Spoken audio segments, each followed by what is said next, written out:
Hey everybody, it's Nicole and welcome back to my channel. Today I'm here with another project for Vicky Boutin. I have the winter wreath cut file from Just Nick Studio here, cut out of one of the kind of moss green papers from the Vicky Boutin Storyteller collection.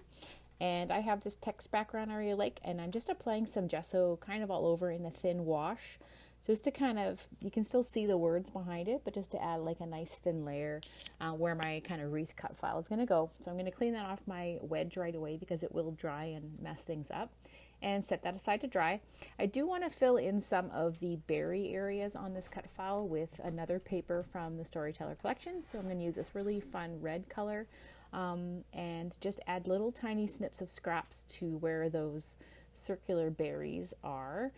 This is kind of finicky, messy work, and not my most fun part of the project, but the red will really add some more color to the project itself, so it's going to be worth the effort in the long run. I do use wet glue for this. I don't normally use a lot of wet glue for backing cut files, but for a small area like this, it's perfectly fine. I'm going to let that sit aside to dry for a little bit, and I've cut out some words here just on some plain black cardstock.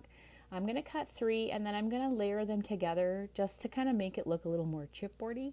So I'm going to use that same wet glue and a really small amount.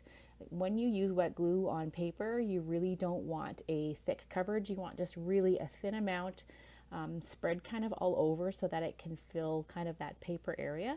And I'm just going to literally layer all 3 of those cut words together just to make them a little bit thicker.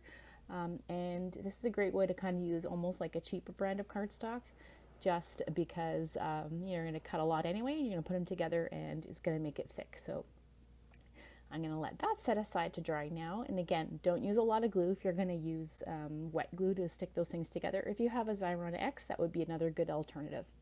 I am going to use some of Vicky's art crayons I have a green and black, just to kind of really get a little bit of that kind of evergreen color.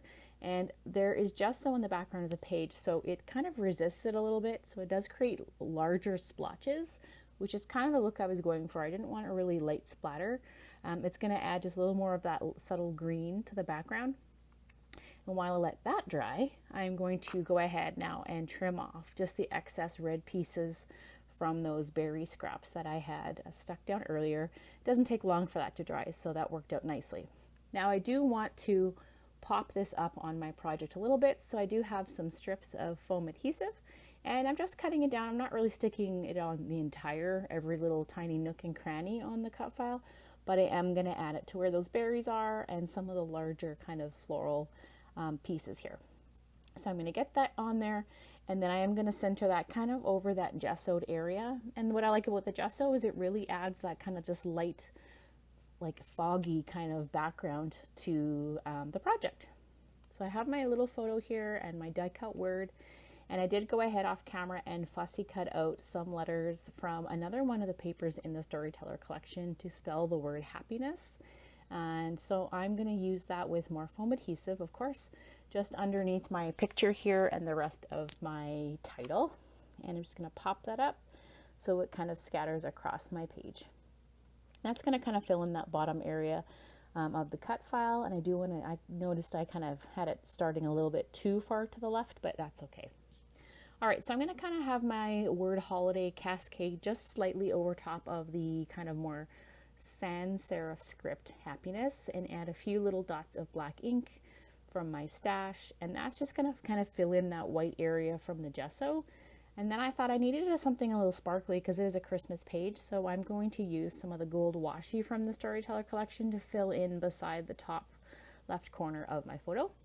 And I wanted to bring in more kind of like foiled things because this is Christmas, and I like to kind of like that foil or glittery notes in all the projects. So I'm going to punch some circles here out of the vellum from Storyteller and use some of these pieces with just some clear glue dots to add just another little element of kind of shimmer to my Christmassy project. So I'm starting, these shapes are not large, they're probably like 1/2 inch to 1 inch. I did choose the smaller circles, and so I'm just kind of scattering those throughout my title just to fill in some of the kind of open areas around my project there.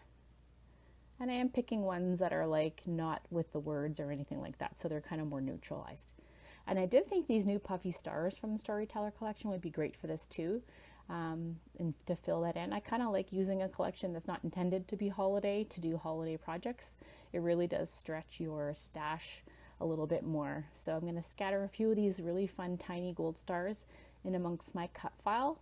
And then I actually did cheat a little and cut a second cut file later on, and I did snip off some and add them in just to fill in that wreath a little bit more full. So I did that, but I really like how this one turned out. I like the whole gessoed background. You can still see the background paper through the texture of the gesso, but you still get a really fun holiday page with a non-holiday collection. So that's it for me today. I'll see you again soon. Bye-bye.